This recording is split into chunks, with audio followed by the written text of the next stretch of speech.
an balima alisilamɛw Mali cɛ n'a muso denmisɛn ani maakɔrɔba i n'a fɔ a kun annoncera cogo min na a balimakɛ a n'a jɛɲɔgɔnkɛ a n'a dɔgɔkɛ n'a denkɛ professeur Clément Danbele bi ka bɔ ka wele bila maliyɛn bɛɛ lajɛlen ma Mali cɛ n'a muso denmisɛn ani maakɔrɔba min bɛ Mali kɔnɔ ani Mali kɔ kan aw minnu mana ni video in sɔrɔ a ka partager a ka lase a limanaw ma ni welekan in yan'an ka lase an bɛ dugawu kɛ an bɛ sunkaloba min na Ala ka a tɛmɛko ɲuman di ani alisilamɛ bɛɛ lajɛlen ma ka Ala wele Ala min ko k'an ka wele ko n'ale wele ale bɛ sɔn Ala min ko k'an ka deli k'a bɛɛ se bɛ ale ye an b'o o Ala ba in deli yarabi a ka hɛrɛ jigin Mali kan an bɛ Ala wele Ala min ni a ko ko n'ale welela ale tɛ ban Ala min n'a ko ko fɛn b'ale bolo ka di jɔn ma jɔn sigilen tɛ ni fɛn min an b'o o Ala wele Mali bɛ janfa min kɔnɔ a n'a bɛ tɔɔrɔ min kɔnɔ yarabi Ala k'an kisi o ma tɔɔrɔ min bɛ maliyɛnw kan bi Ala ka tɔɔrɔ b'u kan ɲani bɛ maliyɛnw kan Ala ka ɲani b'u kan maliyɛnw tile fila in na an b'a dɔn min bɛ jamana kɔnɔ sabu Mali bɛɛ wulilen bɛ k'i jɔ ka ban nkalon ma ka ban namara ma ka ban sonyɛli ma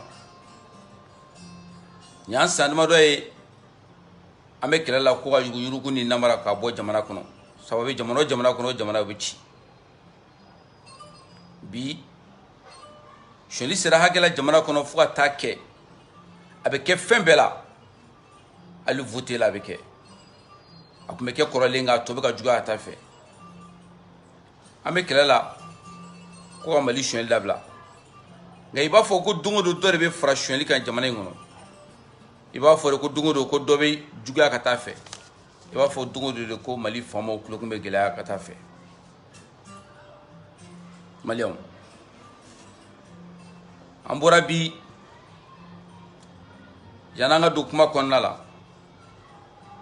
mais an ka mɔgɔba dɔ bɛ yen nɔ ni o tɔgɔ ye ko Amadu Anpateba n bɛ hakililajigin kɛ o ka kuma dɔ la Anpateba ko di a ko quand le peuple vous dit de stopper il ne faut pas avoir honte de vous arrêter car vous entêter c'est creuser votre tombe que le pouvoir ne puisse pas vous rendre astucieux en habillant de vénérables les plus voyous de la ville parce qu'ils sont à vos ordres. Vous allez le payer très cher. Fin de citation. Anpateba ko ako ni jamanadenw ko k'i k'i jɔ yɔrɔ min na k'i k'a bila yɔrɔ min na i kan k'a bila yen kana maloya k'i jɔ ka jamanadenw ka hakɛ k'a d'u ma fanga kana maa si bila ka fili i yɛrɛ ma ka malangolo k'o ta k'o kɛ mɔgɔba ye sabula ko o mɔgɔlangolo olu tɛ mɔgɔba ye nka olu bɛ ka fanga de sago kɛ fanga b'olu kɛ mɔgɔba ye n'i y'o ye fanga o fanga la o fanga o bɛ sara saracogo la saracogo min n'o cɛ ka jugu kosɛbɛ kuma banna yen Mali constitution a ko maliyɛn bɛɛ ye kelen maliyɛn bɛɛ ka kan hakɛ la nin kuma in kɛra nkalon ye bi sabula ni mɔgɔ min ne tɛ fanga kulokɔrɔ kuma duman fɔ ni mɔgɔ min ne tɛ nkalon tigɛ ni maa min tɛ namara kɛ o tɛ lamɛn Mali kɔnɔ yan sɛbɛkɛlaw découragera Mali kɔnɔ yan tiɲɛfɔlaw kɛra lanuma ye fataw ye n'u k'i ma k'i kɛra aigri social ye o kɔrɔ ko e ma sɔn nkalontigɛ ma e ma sɔn namara ma o bɛ sɔrɔ k'a fɔ k'e kɛra aigri social ye mɔgɔba caman bɛ Mali kɔnɔ nka u dɛnna kɛrɛfɛ de maa ɲɛnɛma caman bɛ jamana in kɔnɔ k'u dɛnna kɛrɛfɛ maa kalannenw bɛ yan dɔnnikɛlaw bɛ yan maabaw bɛ yan k'u kɛra bolokɔfɛ fɛn ye jamana jamana kono ni ye manin tale ka kɛ maba ye jamana jamana kono ni ye galontigɛla tale k'o kɛ bolonyɛsiyɔrɔ ye jamana min kɔnɔ galon kɛra tiɲɛ ye ka namara k'o kɛ halala ye o jamana o tɛ wuli fiyewu fo n'o jamanadenw sɔnna don min na k'a dɔn k'a fɔ k'u ka hakɛ minɛ n'u la ka wuli k'u ka hakɛ ɲini nin baara in de bɛ ka daminɛ Mali kɔnɔ bi. Tout silence complice est un crime aussi grave que celui qui commet le crime. Mɔgɔ mɔgɔ Mali kɔnɔ bi ni e ma sɔn ka tiɲɛ fɔ ni man kɔ a kan e fɛnɛ ka jugu ka tɛmɛ kojugukɛla kan. O kama an bɛ bɔ bi k'a fɔ Maliens bɛ ka baara min kɛ bi dɔ wɛrɛ tɛ tɔɔrɔ de b'u kan dɔ wɛrɛ tɛ ɲani de b'u kan ni maa n'a tɔɔrɔla n'a ɲani na a bɛ wuli a b'a ka hakɛ ɲini nka n bɛ min fɔ o ye article 121 n'o ye Mali constitution ye tuguni ale ko a ko lorsque la forme de la République est atteinte, la désobéissance civile est une obligation, devient une obligation pour le peuple. Ni jamana donga hakɛ minɛ n'u la ni jamana kan ka taa taabolo min na n'o tɛ ka taa o taabolo la diyagoya don jamanadenw ma u ka fara ɲɔgɔn kan k'u ban fanga fɛnɛ ta ma ngo ka kɛ sariya kɔnɔna la ka ban fanga ta ma o ye fanga ye hakɛ o hakɛ sigi a bɛ ban o ma nka a bɛ fɛ ka jamana fɛnɛ bonya o kɔnɔna la nin kuma in kɔrɔ ye di. La désobéissance civile ne veut pas dire la violence. La désobéissance civile ne veut pas dire le banditisme. La désobéissance civile ne veut pas dire l'incivisme. Non, c'est le contraire. La désobéissance civile, c'est de refuser de se soumettre à la volonté d'un pouvoir qui porte atteinte à la forme de la République et d'affirmer son existence, d'affirmer sa liberté et d'affirmer notre raison d'être pour sauver la République. On te doit rien. Ni fɛn dɔ kɛra jamana kɔnɔ min tɛ bɛn min man ka kɛ jamana kɔnɔdenw a kana sɔn fiyewu fo n'a ka hakɛ dira u ma jamana kɔnɔdenw fama minnu y'o kɛ a kana sɔn u bolo fiyewu fo n'a bilala a ka hakɛ kɔnɔ nka o hakɛ tɛ k'a fɔ k'i bɛ bɔ ka taa fɛn jeni o hakɛ tɛ k'a fɔ k'e bɛ taa tasuma don bâtiment la o hakɛ tɛ k'a fɔ k'e bɛ taa ka taa yɔrɔ kari o hakɛ ye jumɛn n'an bɔra an tɛ don fiyewu ni fama min bɛ yen n'an taara yen nɔ an tɛ bɔ yen fo n'o y'an ka hakɛ sigi an ma kuma min na nka o kɔrɔ tɛ k'a fɔ k'an ka bɔ k'an ka ɲɔgɔn bugɔ an ka ɲɔgɔn neni k'an ka bɔ k'an ka yɔrɔ kari-kari mais n bɛ min fɔ yan ka pinɛ jeni sira b'a kan o tɛ yɔrɔ kari ye dɛ parce que kunun n y'a mɛn dɔw b'a la k'a fɔ a kana pinɛ jeni sira b'a kan ka pinɛ jeni sira kan o tɛ yɔrɔ karili mais ka taa polisiso jeni o tɛ bɛn sariya la polisiso tɛ IBK ta ye député minnu sigira namara kan polisiso t'u ta ye polisiso tɛ cour constitutionnelle ta ye Manasata tɛ anw de ta don anw de ka wari don anw de ka l'impôt saraw taara ka don a la ni tɛmɛtɔ ye fe kari o b'a yira k'a fɔ i yɛrɛ de ka hakɛ kari an kana sɔn ka few ta k'u kari sabu n'an y'u kari an ka wari donna la kɔfɛ an ka wari bɛ tila ka don a la tuguni k'a dilan mɔgɔ jugu t'i yɛrɛ ye mɔgɔ tɛ k'i yɛrɛ ma jugu ye an kana tɛmɛtɔ ka don an ka bâtiment jɔlen kɔnɔ k'an bɛ taa don k'a kari bâtiment ninnu y'an yɛrɛ ka bâtiment jɔlen sabula an de ka wari donna la an kana sɔn ka kari nka fama zo fama namaratɔ an bɛ taa an daga sigi o de da la an ti taa fiyewu wa an ka kari kɔnɔna na n'an ka siraw tigɛ o y'an ka hakɛ ye sabula an ta an ka sira ye jamanadenw taw ka sira ye jamana sira de don wa a bɛ fɔ jamanadenw bɛ jamana min kɔnɔ de n'o jamanadenw ka hakɛ minɛ n'u la a bɛ bɛn u ka bɔ k'u ka dusukasi yira o fana ye diyagoya de la désobéissance civile est une obligation pour le peuple quand la forme de la République est atteinte. Le député Sigibé, tu me forme de la République. Ambe no coronavirus ko nana o mase ka nyana bo fui make fen fe fora ko be ka fui make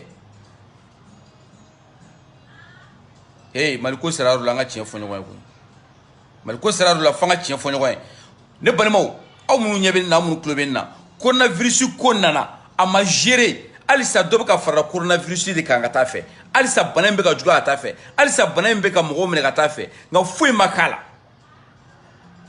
miliyari woro ani million kɛmɛ saba ko dira an ma foyi ye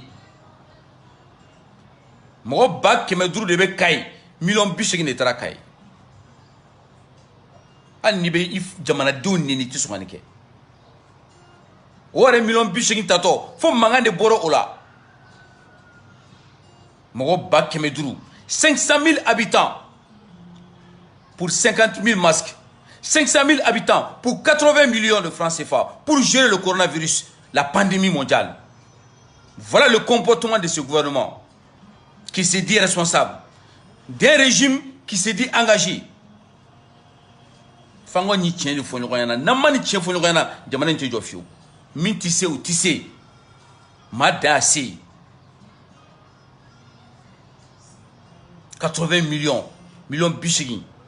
Okuma commerçant ni ijintugu ni mintugu farala ɲɔgɔn ka wari min bila ka taw di BMS la ka ikaw ta o la million 80 o kuma 6 milliards 300 millions min n'i bɛ k'aw ko k'a y'o di ka ikaw ta o la million 80 Sikasokaw ma fɛn sɔrɔ Kucalakaw ma fɛn sɔrɔ Segukaw ma fɛn sɔrɔ Moti ma fɛn sɔrɔ Tombouctou Gao Kidal Ségou Bamako Machi ma foyi sɔrɔ 80 millions bɛ ta k'o di Kayi ma Kayi mɔgɔw ba kɛmɛ duuru de bɛ 500 000 habitants à Kayi on a donné que 80 millions à l'hôpital de Kayi pour faire face au coronavirus. Quelle honte, quelle honte. Pendant ce temps bana b'i minɛ kulukoro hali i bɛ taa lajɛ yɔrɔ min na o yɔrɔ ɲuman tɛ yen. O kɔfɛ tuguni mɔgɔ taar'u wariw bila BMS la o wari bɛ ka gérer cogo min na mɔgɔ si t'o ɲɛdɔn n'u wulila a ye commission dɔ sigi commission technique dɔ équipe technique dɔ o y'u ka wari dunkan ye u ka suɲɛlikan ninnu de commission technique dɔ sigira équipe dɔ sigira o bɛ ka gérer mɔgɔ t'a dɔn mɔgɔ min bɛ équipe la mɔgɔ t'a dɔn a bɛ kɛ cogo min na o yɛrɛ b'a gérer u ni ɲɔgɔn cɛ comme ça n'a ɲinɛ n'o kɔ o wari bɛ dun i bɛ k'a ye 500 milliards di ko ka coronavirus gérer donc Kayikaw t'a la 500 milliards Kayikaw ta ye million 80 milliards kɛmɛ duuru mɔgɔ ba kɛmɛ duuru million 80 de bɛ ta ka d'olu ma. A ka nin minɛ dɔrɔn ko a bɛ komi ni kɔngɔ bɛ mɔgɔ la i ye bonbon dɔɔni kari k'a don a da dɔrɔn k'a ka mangu ten n'olu ma bɔ jɔnni bɛ bɔ ni Bamakɔkaw ma bɔ jɔnni bɛ bɔ ni Segukaw ma bɔ jɔnni de bɛ bɔ ni Motikaw ma bɔ jɔnni de bɛ bɔ insécurité bɛ Mali fan bɛɛ coronavirus ne bolo de n'i ye mɔgɔ confiné tilegan fɛ mɔgɔ si tɛ bɔ i bɛ ka mɔgɔ balo i bɛ ka fɛn di mɔgɔ ka hakɛ d'u ma su fɛ i bɛ couvre-feu kɛ. Ne nin kuma in fɔ n bɛ segin a kan o kuma na couvre-feu bɛ kɛ parce que bana in bɛna su fɛ de wa n tɛ n'a sɔrɔ ko bana in bɛ tilegan fɛ ni su fɛ tilegan fɛ couvre-feu confinement tɛ yen foyi tɛ yen mais su fɛ ko couvre-feu o kuma bana in bɛna su fɛ de wa o bɛ sen na kuma min na énergie du Mali bɛ courant tigɛ de la fan bɛɛ surɔ minnu ye radio Mali lajɛ énergie du Mali directeur ko n'i y'a ye courant tigɛ ba bɛ ka kɛ parce que ko groupe min b'olu bolo ko groupe bɛ to ka bin panne na. Ko o groupe électrogène a ye namɛrɛ ko groupe électrogène dilanbaga de tɛ Mali la ka spécialité tɛ yen ko fo de obligera ka avion ta ka taa Sénégal ka taa wɔlɔfɔ dɔw de ta ko de bɛ se a dilan na ka na Mali kɔnɔ yan Mali binna dɛ jamana in binna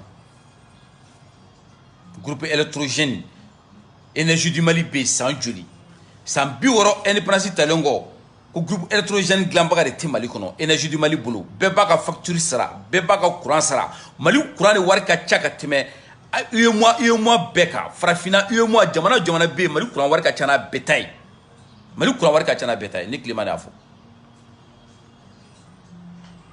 mais ka groupe électrogène gansan dilan o tɛ olu bolo jamana in faamaw ka baara lajɛ groupe électrogène gansan k'o dilan ko o mécanicien tɛ yen jeune diplômé sans emploi énergie du Mali san o san o bɛ mɔgɔ min bila ko le formation kɛ n'i y'a facture ɲɛ na fa bɛ di la.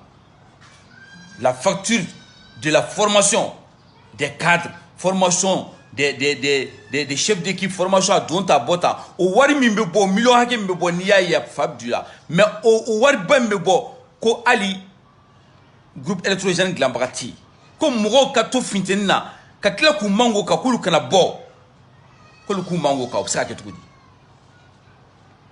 jama be bo o jagwadi mogo be bo ko hake yini o jagwai. Le peuple est obligé aujourd'hui d'exprimer sa volonté du changement. Il faut que ça change au Mali. On n'a pas le choix. Il faut que ça change. Mais quand ça doit changer, on n'a pas besoin de brûler, on n'a pas besoin de la violence. Il y a le matin une violence. Moi, je suis contre la violence et je le dirai, je le maintiendrai toute ma vie. Mais nous allons imposer ce changement ensemble. Parce que la semaine prochaine, nous allons lancer le grand mouvement national. Et ce grand mouvement national va rassembler tous les manifestants dans une synergie pour mettre fin à la malgouvernance, pour mettre fin à la corruption, pour mettre fin à la faim, mettre fin à la misère, mettre fin à l'insulte dont le peuple malien est victime. Nini min kerana, duga min kerana, dame min kerana, doku nata, amina franyonga, ka tomba misri, nam bebe dokono, mo be fe jamana nga yelema, mo be fe jamana nga bonola, mo be fe daga mi bandalo, daga nga trabondala, insécurité no la kana baliye, Mali re norna centri minana na peu, diadusu bo fo kai, ou be fo buna fo Brazila marakala, segu marala, diadusu Mali re be minana ou fekapa. Donc à toute la fitinimi, na munumbo okono, fanga wuli de kan faso sauver. Il faut la souveraineté nationale, il faut l'intégrité territoriale, il faut que l'armée malienne, ame boka armée de demain. Voilà sa armée malienne ka se ka Mali est recouvert ka kantaye. Ame bori, voilà sa chouali mbe Mali kono, chouali ka ban, namara mbe Mali kono, anamara ka ban. Fanga jugo mbe Mali kono, nous te moko fait, fama be Mali kono, na so kete Malion fait, ko Malion te fait, ebe bo fanga la.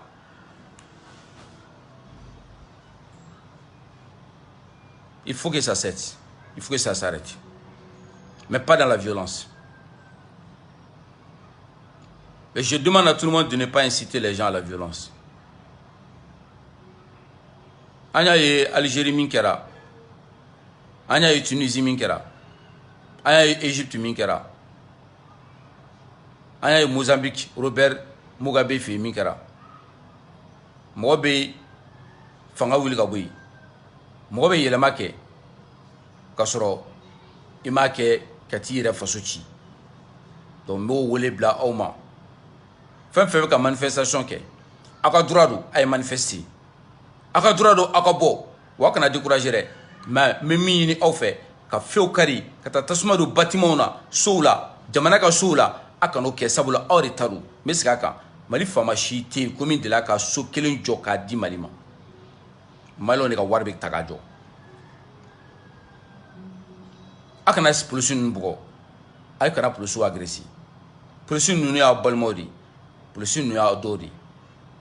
An ɲɛ bɛ polisikɛ kelen na maliyɛn dɔ de don, maliyɛn den dɔ de don. An ɲɛ bɛ gendarme fɛn fɛn la maliyɛn de don, maliyɛn den dɔ de don, denbayatigi de don. A ka baara de b'a sen ma, caman b'u cɛla yɛrɛ minnu bɛ nin kɛ a man d'u ye. Polisi caman bɛ yen, gendarme caman bɛ yen. U bɛ nin bɔ ka taa nin kɛ a man d'u ye mais comme ordre u bɛ bɔ de a man d'u ni ye garde minnu bɛ bɔ n'a b'u ye a man d'u ni ye bɔgɔli man d'u ye mais comme u b'u jagoya k'a kɛ maintenant a y'u faamu an kana n'aw ye an kana u provoquer n'aw ye an kana u neni an kana kabakuru b'u ma sabula an dɔ don an balima de don an sinjiw de don an somɔgɔw de don an mago bɛ polisi la an mago bɛ gendarmew la an mago bɛ gardiw la Maliyɛnw fango de dɔn fanga bɛn ko dɔ de kan n'an bɛnna ko dɔ kan sisan a bɛ nɔgɔya an kɛlɛbaga tɛ polisi ninnu ye an nenibaga tɛ polisi ninnu ye an kɛlɛbaga tɛ gendarmew ye an kɛlɛbaga tɛ gardiw ye n'aw y'u ye a ye tigɛrɛ f'u kun n'aw y'u ye aw y'u fo n'aw y'u ye ni jisuma b'a bolo a ye jisuma d'u ma u k'u min sabula aw kɔrɔkɛw n'a dɔgɔninw ni aw faw de don.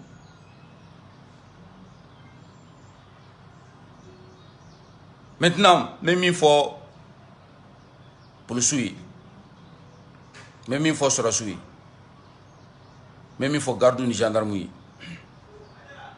a ye nin kuma in las'u ma a k'a partager kosɛbɛ. Polisiw 1991 gɛlɛyaba donna Mali maliyɛnw n'u ka faamaw cɛ finitigiw cɛ En 1991, il y a eu une grande crise entre le peuple malien et le porteur de tenue, notamment l'armée. L'armée a présenté ses excuses au peuple malien. Il ne faut pas que cela se répète encore au Mali. Non, non, non, il ne faut pas que cela se répète. Nous voulons une armée républicaine. Nous voulons une armée professionnelle. Et nous demandons à ce que l'armée malienne soit du côté du peuple et non pas contre le peuple du Mali. Ce n'est pas possible. Mali sera sous. Mali pour le sous.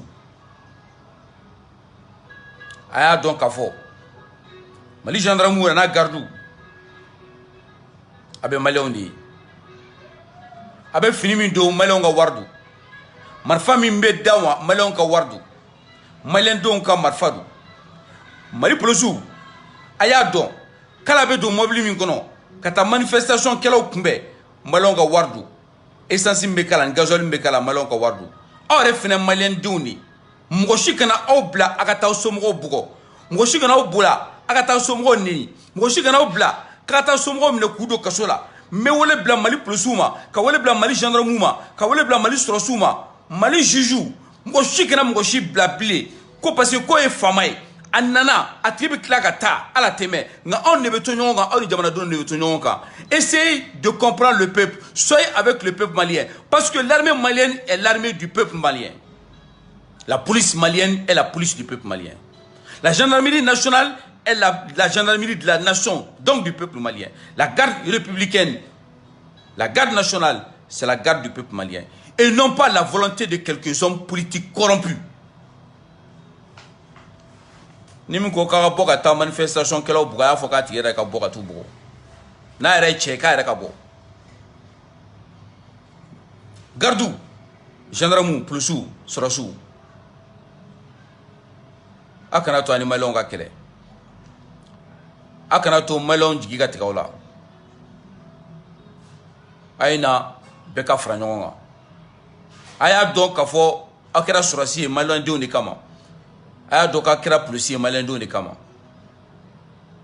aya do ka kira gendarme malien do ni kama aya do kay fini ta mali kama aya do fene ka fo abe fefe ka ba ke malien do ni koson akana son fiu machi temesena ka obla ka ka ban fasola ka ka ta faso dumbugo andi aucun franyonga ka jugu kele akana son fio ka marfa chi malien dona akana son fio ka gazi chi asomgo la akana son fio ka busanta ka asomgo bro akana son asomgo mena ka bu datuko kasola.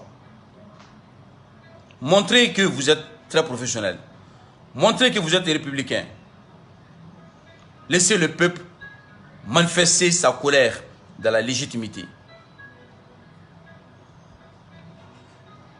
Jama na bora na pulusu ya tigara fuku mesika kaka jisuma duma akufu na gendarme ya yufu na biseku deme to na wu deme gendarme na bora gardu na bora sorosu na bora pulusu na bora na jamaye ay jama kuno wala sa cheningala munu dolu kana chenike ma kana gazi chula akana mugo buga kana mugo nini sabo ya donga fo ko ni be kofe ambe klaka nyogonye jamana nkona ni be kofe sampina ni sambisa ban kofe ambe nyogonye ando me klaka siki nyonga mugo shika na ko ke mimi la kale sini ka fo ki min ke kibe mola nai.